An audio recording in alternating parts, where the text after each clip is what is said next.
आज आखिरी दिन है कनाडा में। पाकिस्तान जाने की एक्साइटमेंट है बहुत ज़्यादा। उसको कहते हैं बटरफ्लाई इन द स्टमक। दिल में हलचल मच रही है और बहुत ही मज़ा आ रहा था। इतने एक्साइटेड थी हिना और बच्चियाँ कि ये सोचा हुआ था कि क्योंकि 14 घंटे का मुसलसल सफ़र है तो पिछली रात अच्छे से सोकर नींद पूरी कर लें ताकि सुबह फ्रेश उठें। लेकिन एक्साइटमेंट की वजह से रात को नींद ही नहीं आई। ज़ोहा खुद से उठ जाती, रात को 3 बजे उठ गई, मामा टाइम हो गया जाने का।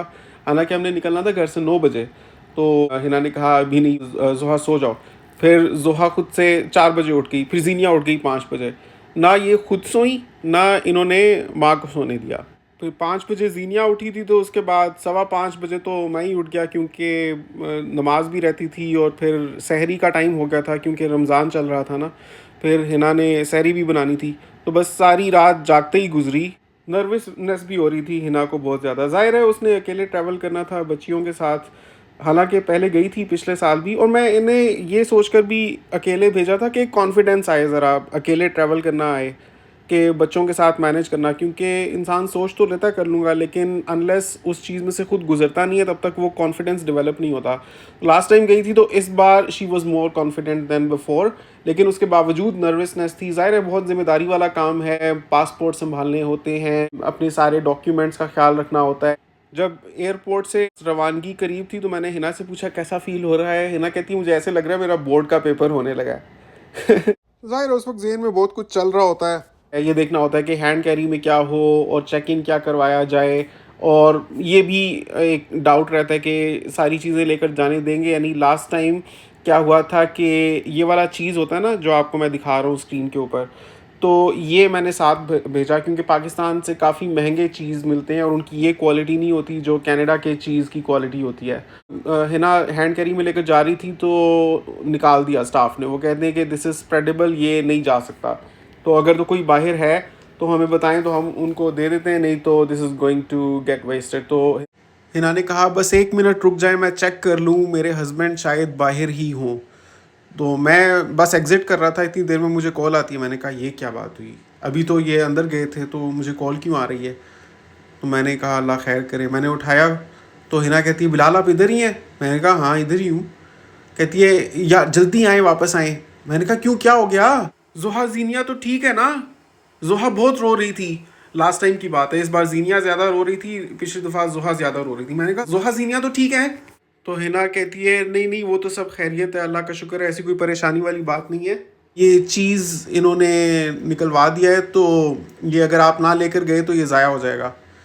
बस उस वक्त मैं एयरपोर्ट से निकलने ही वाला था क्योंकि ये लोग तो अंदर जा चुके थे। वहाँ पर ज़्यादा खड़े रहने का कोई मतलब नहीं था। फिर आपको पता है कि जितनी देर गाड़ी खड़ी रहती है फिर वो पार्किंग चार्ज भी ज़्यादा बनता जाता है। तो I was just about to exit, तो उसी वक्त मुझे हिना की व्हाट्सएप कॉल आई। तो मैंने सोचा कि नहीं नहीं ये तो रुक जाना चाहिए। तो मैंने कहा अच्छा अच्छा फ़िक्र नहीं करो, मैं इधर ही हूँ, मैं अभी पहुँच रहा हूँ। कहती जल्दी आए, फ़ौरन आए। मैं भाग के वहाँ पहुँचा। बस मैं पहुंचा ही था कि एक स्टाफ मेंबर वहां पर आए, उनके हाथ में ये चीज़ था। मैं देखते ही समझ गया। उसने मुझे देखा, उसने बोला यू मिस्टर जफर। मैंने कहा yes yes yes it's mine.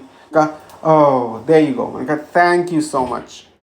ज़ाहिर है इंसान जहाँ जाता है उसकी कोशिश होती है कि जो चीज़ें पसंद हैं वो अवेलेबल रहें। अब बच्चियाँ हिली हुई हैं और पाकिस्तान में तो आपको पता है कि रेट्स भी काफ़ी ज़्यादा हैं। तो हम चाहते थे कि ये साथ भेज दें लेकिन ये हो नहीं पाया। तो ये भी हिना को था कि क्या चीज़ हैंड कैरी में रखनी है, क्या चेक इन करवाना है। फिर रास्ते में इनको भूख भी लगती है बच्चियों को। तो इनको ड्रॉप करके जब मैं वापस पार्किंग लॉट की तरफ पहुंचा गाड़ी निकालने के लिए तो दिल इतना उदास और भारी भारी सा हो रहा था। एक तो रोज़ा भी रखा हुआ था। तो जोहा की बात याद आ रही थी, बाबा अगर आपको मेरी याद आई तो मैं आपके पास अपनी एक चीज़ छोड़ के जाऊंगी, आप वो देख लेना। मैंने कहा वो क्या। तो उसकी जो फेवरेट स्टफ़ी थी वो मेरे तकिए के नीचे रख कर गई थी, और जीनिया ने अपने ब्लॉक्स का जो बैग है वो रखा था मेरे तकिए के नीचे। दोनों ने एक एक चीज़ रखी थी।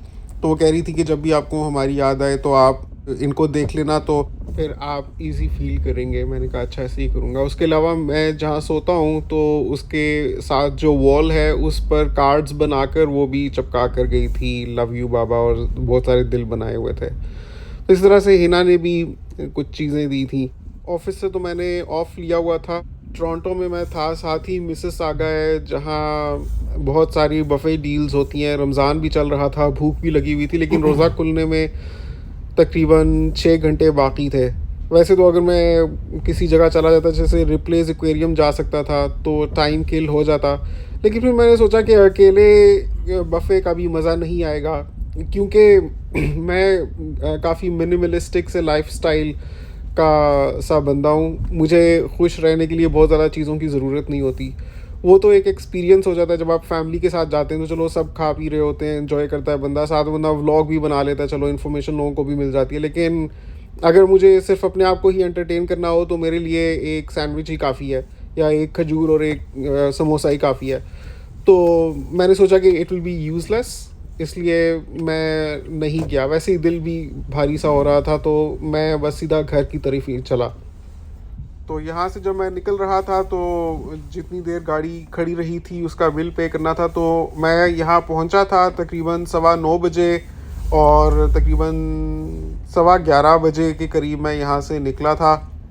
तो बिल मेरा बना था टोटल तकरीबन आई थिंक $46 के करीब, $46 बना था शायद। वो पे किया और यहाँ से मैं निकला। तो जिस शहर में हम रहते हैं वो थोड़ा दूर है यहाँ से। जा तो मैं हाईवे से भी सकता था, लेकिन मैंने सोचा कौन ही घर पर इंतज़ार कर रहा है मेरा, क्या ज़रूरत है इतनी जल्दी जाने की, रोज़ा खुलने में भी काफ़ी टाइम बाकी है। तो आहिस्ता आहिस्ता चलता हूँ। तो मैं हाईवे से नहीं गया। मैंने मैप्स पर लोकेशन लगाई और चेक ऑफ कर दिया कि हाईवे से ना लेके जाओ मुझे। तो अंदर अंदर से लेकर गया मुझे गूगल मैप्स, और नज़ारे भी बहुत खूबसूरत थे, ज़रा ड्राइव भी लंबी हो गई। पिछले दोनों पार्ट्स में मैंने आपको जाने के मनाजिर दिखाए थे, और कल की वीडियो में भी आपको मैंने बताया था कि कौन कौन गया। लेकिन अभी तक ये नहीं बताया कि आखिर कनाडा छोड़ा क्यों।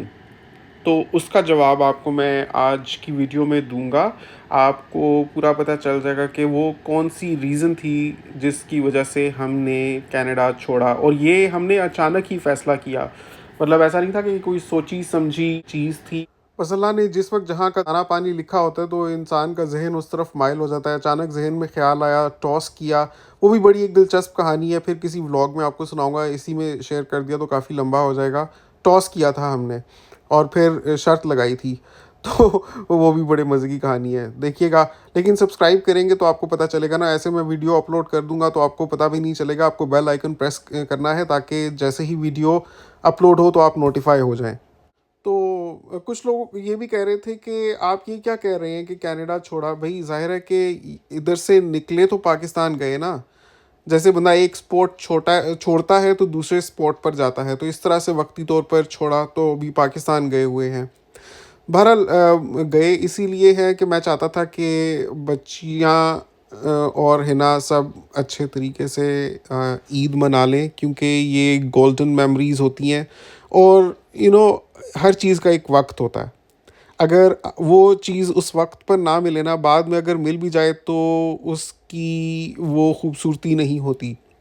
अभी इनका बचपन है, छोटी छोटी हैं, तो इनको ईदी मिलती है तो इनको खुशी होती है, नए कपड़े पहनने की एक्साइटमेंट होती है, चूड़ियाँ, हर चीज़ जो हम हमारे बचपन से एसोसिएटेड हैं। तो यही जब बड़ी हो जाएंगी तो इंसान मेंटली इतना मैच्योर हो जाता है कि एंजॉय नहीं कर पाता ज़िंदगी की छोटी छोटी खुशियों को। तो इमेच्योरिटी भी अपने आप में एक बहुत ही प्यारी चीज़ होती है, क्योंकि वो ज़िंदगी की छोटी छोटी खुशियों का भरपूर मज़ा लेने की सलाहियत देती है इंसान को। तो इस वजह से मैंने सोचा कि इससे पहले कि ये बड़ी हो जाएं, it's their time, let them enjoy. Canada में तो एक तरह का लाइफस्टाइल है, बहुत अच्छा लाइफस्टाइल है, लेकिन ये है कि मोनोटोनस सा है। वहाँ पर बहुत डाइवर्सिटी होती है। Even just the mayor fact that you have so many people around you, बात करने के लिए। कोई आपको कहानियाँ सुना रहा है, कोई शरारतें कर रहा है, कोई पहेलियाँ बुझवा रहा है, कोई खेल रहा है आपके साथ, कोई आप कभी घूमने जा रहे हो, तो एवरीथिंग एड्स अप और makes your experience very beautiful and memorable. तो इसीलिए मैंने भेजा, क्योंकि पढ़ाई तो होती रहती है, लेकिन और बहुत सी तरह की चीज़ें होती हैं सीखने की, जो इंसान अपने से बड़ों से सीखता है। तमीज़, कल्चर, ज़बान, उठना बैठना, रख रखाव, पहनने की तमीज़। कनाडा में तो जिस तरह की ड्रेसिंग है यहाँ के कल्चर के हिसाब से, तो इनको पता चलता है कि अच्छा और भी कल्चर्स एग्जिस्ट करते हैं, बल्कि that's where we come from, और फिर इनको एहसास भी होता है कि वाई थिंग्स आर इम्पोर्टेंट।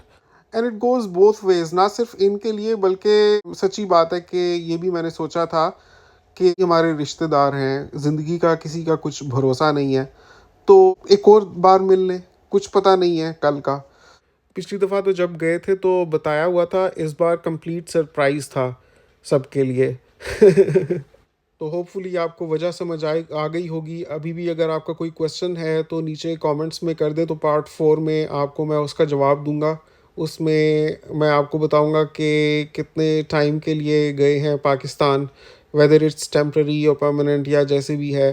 तो हर चीज़ का आपको जवाब फर्दर मिलेगा इंशाल्लाह पार्ट 4 में। देखना मत भूलिएगा, चैनल को ज़रूर सब्सक्राइब कर लें। आपसे मुलाकात होती है इंशाल्लाह अगली वीडियो में। अपना बहुत ख्याल रखिएगा। अगली दफ़ा तक के लिए अल्लाह हाफ़िज़।